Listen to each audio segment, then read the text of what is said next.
Today is pretty exciting because what was it almost 2 years ago? And your business started in July To the 2023? date. Yeah. July 1st was the launch. July 1st, so almost 2 years. Tyler and Kellen started Sacramento Five-Star Cleaning. Let's start this thing off by why? Why did you guys start this business? We came to the cleaning business from agriculture. We were farmers for 15 years or so a piece. It was like the only thing we had done professionally. And we loved farming for lots of reasons. But farming has problems. It's not the highest paid gig, requires a lot of time, a ton of energy. But all that was totally cool. The trade-off worked for us for a long time because we loved it so much. But all that changed when we had our kids.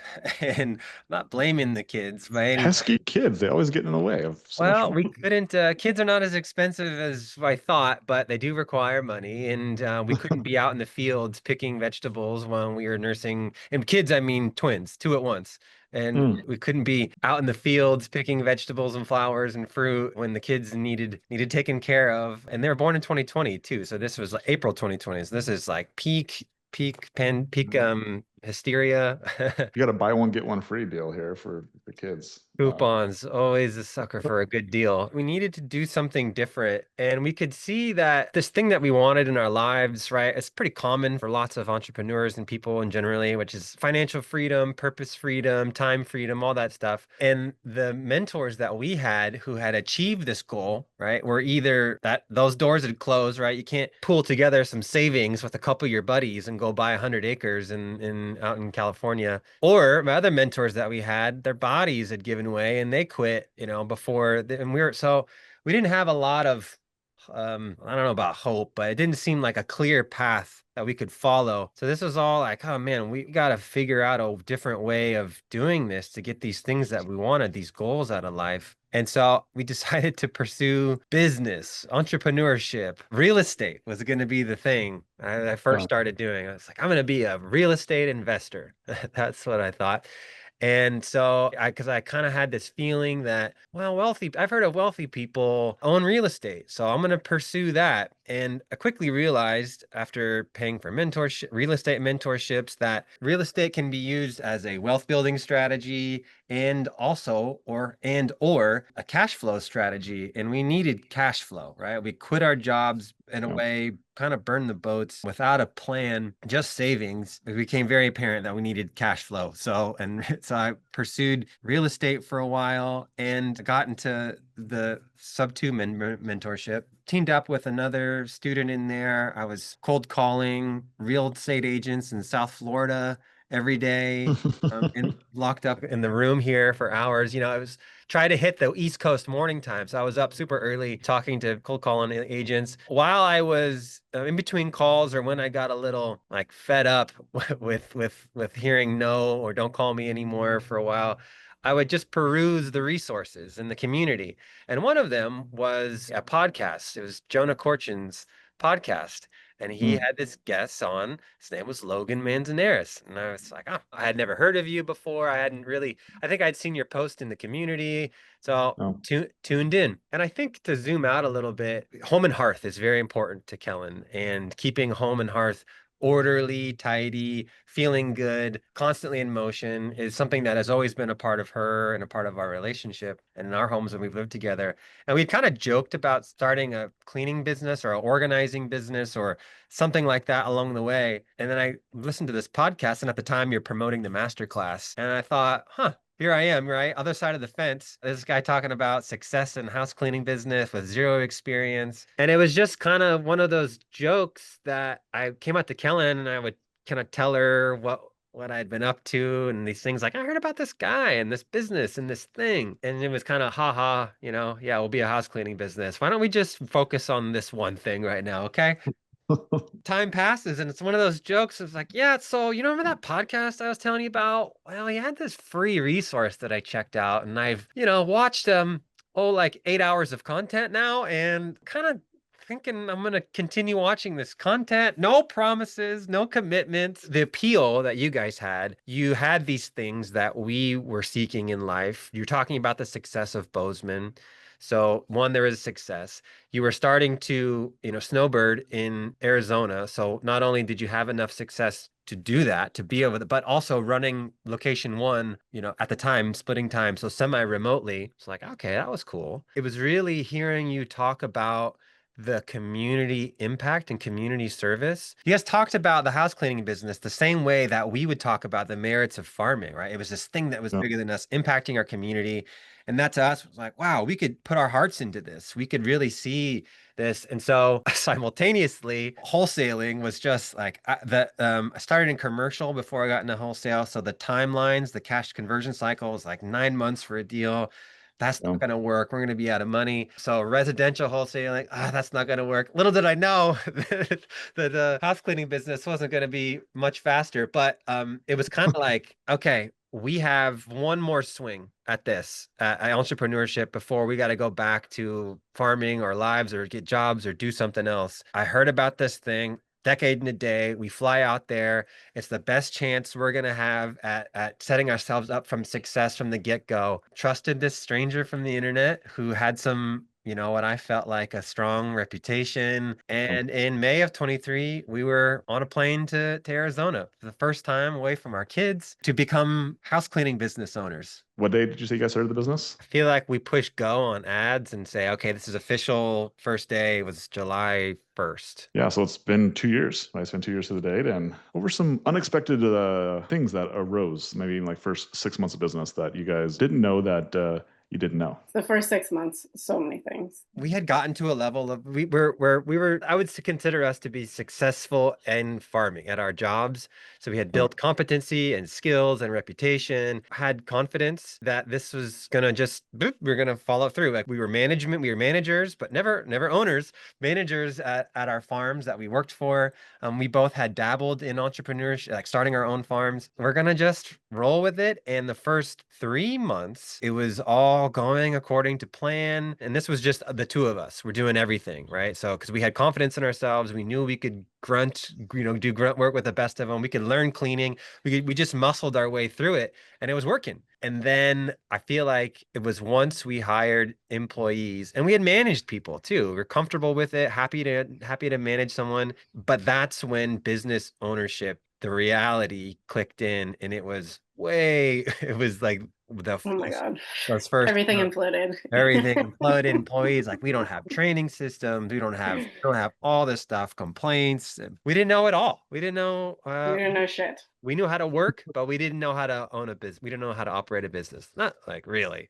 Or really manage people effectively, or find the right people to send into people's homes, or handle customer service, handle complaints, like doing the juggling, like, but really, yeah, hiring those first folks. The first person had experience. He was awesome, totally unreliable. No real way that we held him accountable because we completely relied on him.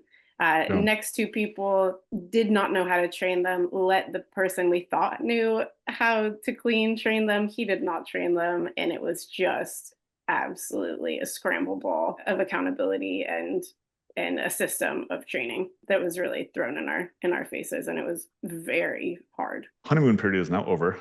Yeah. Now we are married. How'd you guys push through? I think I was training at the end of 23, but we were both cleaning, we were both training, we were both still doing everything. I was still taking sales calls in the field, and we just believed that it was, it was going to change. We had the power to change it no matter how hard it was. Like, and we had no other options. That's it. That's we didn't have a choice. We would have quit. You just find a way to pull on. If there's one string, we'll work on this problem.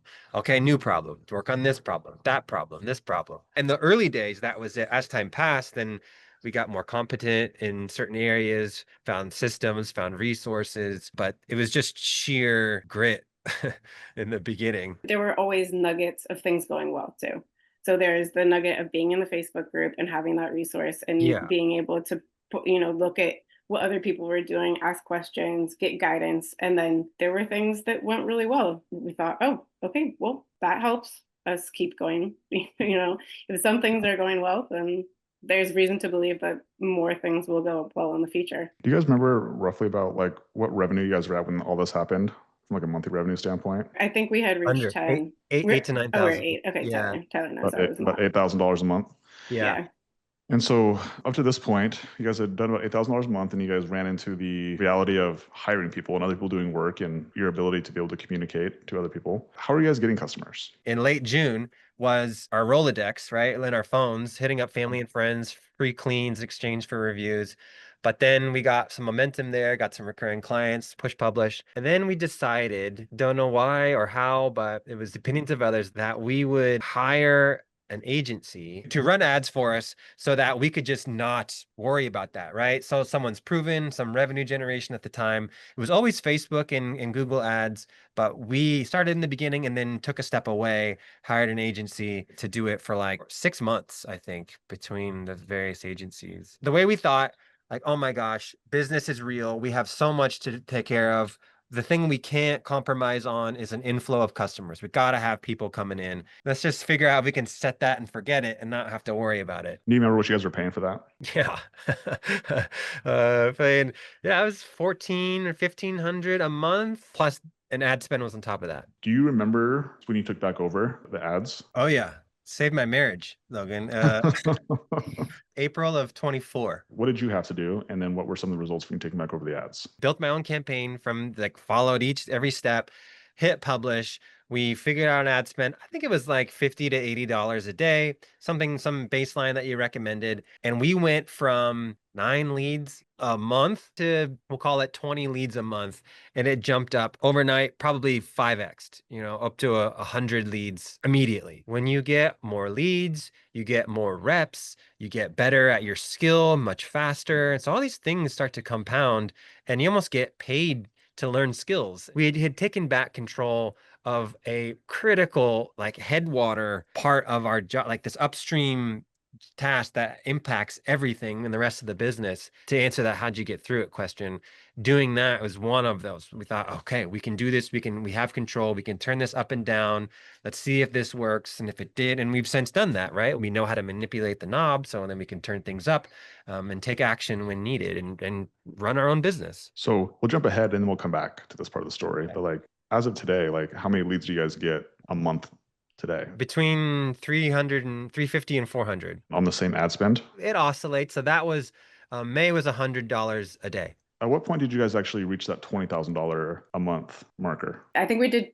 23 in October of 24. What were some of the challenges that you faced at 20,000 that kept you from continuing to go past that mark? I knew what was required for sales. I still did not know what was required for holding cleaners accountable. And I don't think Tyler did either. And that was a big miss. And then also, we still had not figured out how to hire people who were going to stick. Some of our people had stuck, and we had hired some good people actually, but the accountability piece, absences, lots of complaints still coming in and still not really being able to convert people because of it. And it was right around that time when we started to really look at the cleaners and go like, okay, how can we talk to our cleaners differently? How can we do our team meetings differently? How can we restructure one-on-ones so that we're giving feedback in real time? How can we also praise them for the awesome stuff that they are doing in real time so that we can let them know, like, we know this job is really hard and you guys are doing a lot of things really awesome. Last year, June, July, I took back over one-on-ones and started using the STAR acronym and saying to our cleaners, okay, here's where you're not meeting the standard. What is the STAR acronym for anybody who maybe I've never heard that before? Like, what is the STAR acronym? What does that mean? It means that we're in service to the team, we're in service to the client, we're in service to the team, we're accountable, and we are reliable. So the S stands for service, the T is for teamwork, the A is accountable, and the R is reliable. And that's basically what we use as a acronym to let somebody know on the team like what we expect of them. And the fact that, your guys' company is called Sacramento 5-Star Cleaning, it also goes with the company. So there's that connection. And so you like, hey, like we only have stars in the team. So it just makes it's an easy acronym for them to know when they're out in the field, there's so many decisions that need to be made. And instead of making like a SOP for every little decision that needs to be made, it's like use the filter of being a star. Like, is this in the spirit of serving the client? Is this in the spirit of serving your teammates? Is this in the spirit of you being accountable for your own actions? Is this in the spirit of you being reliable? A team that's run on values is more empowering than a team who's ran on rules. We had touched 20K in October 24, and then we dropped back down. We weren't 20K plus for good until December of 24. You touched 20K in October. So October, November, December, even in January is when we actually met. You guys came out to the Blue Collar Summit. I got invited to speak out there at an event, and you guys decided to make a trip out there. You guys made an excuse that you want to hang out with family, but you just want to hang out with me. I know, it's okay. That's very true. Looking back on it, like, what was the reason that you guys kind of got stuck for like 5 months? You guys got stuck in that $20,000 mark. We're not hiring fast enough and consistently enough, and we were not converting recurring clients consistently. But why weren't you hiring fast enough? We didn't think we needed to. Not to? You just chose. Yeah, I mean, kinda. We're like, we have enough cleaners, you know, like we just thought we knew we had enough. Although during that time, we did go on a hiring spree. So it's like there's a difference between going on a hiring spree and then being like, wow, that was super expensive and really painful. And we still don't have the skill developed to hold these people we just hired on the hiring spree accountable so that we can continue to hire and up level our team. So we just like stayed with that team that we hired. We didn't have recurring clients, right? That was something that we desperately needed. And so Kellen was able to sell at this point really well. She was no stranger to picking up the phone, converting well. We would sell the same 4,000, 4 to 5K. So fucking painful. A week, and then we'd start back over the next month. So we knew we didn't, but why weren't we getting recurring clients? Well, something we did say could be, oh, not enough time. But I think Kellen could speak to this. There was this aversion to focusing on that. And because there weren't recurring clients, we had these other narratives and limited beliefs about, well, we don't need cleaners. We don't need to bring them on because we can't fill their schedules, because we aren't doing a good job, or who knows where your mind and these stories will take you. You know, maybe that's where this line of questioning is going. That's what changed at that point. What was the commitment device that said, okay, we're no longer gonna believe that we are a standard of $20,000 a month business. We're gonna go to the next level. Like what was it for you guys? We were talking about this because it was right around the time when we met you, and we were doing we're going to do this call. And I asked Kellen earlier, I was like, did you feel the external accountability of this call as an impact for this behavior change? And she says, not really, except one place. That was recurring clients. I think she can speak to breaking through some stuff around mindset, around recurring clients, because that impacts everything, right? If you're going to put an added focus on recurring clients, well, go ahead, Cal. I'll let you talk about the work you did there. So I had to hit my recurring number for Logan, like for the first few weeks. Like that's what it was. It was like, okay, I have to convert at least 4 people every single week. I don't want to show up to talk to Logan if I have to tell him I haven't converted anybody. And so what is it going to take to convert people? Well, I've got to call the people that we clean for and have these conversations with them. Okay, well, I don't want to do that. So why don't I want to do that? Well, because I'm afraid they're going to tell me that they didn't like the clean. Okay, well, then what's the worst thing that can happen then? Like you have the conversation, maybe they did, maybe they didn't. Okay, well, that's fine. So I got over the fear of calling them. I also saw that if I did call them and did get the feedback, then I could help our cleaners get better too. And then I could understand what our cleaners were doing well or not doing well. And we could continue to hire better people. And so then it just moved up the chain of elevating the team and our expectations for how we operate in the field and our expectations for me here in the customer service role to really make sure that I can touch every client after they're clean, and not just once, as many times as it takes to get a response from them. And that may take many months, and that's okay. And I don't have to feel bad about touching their contact all those times.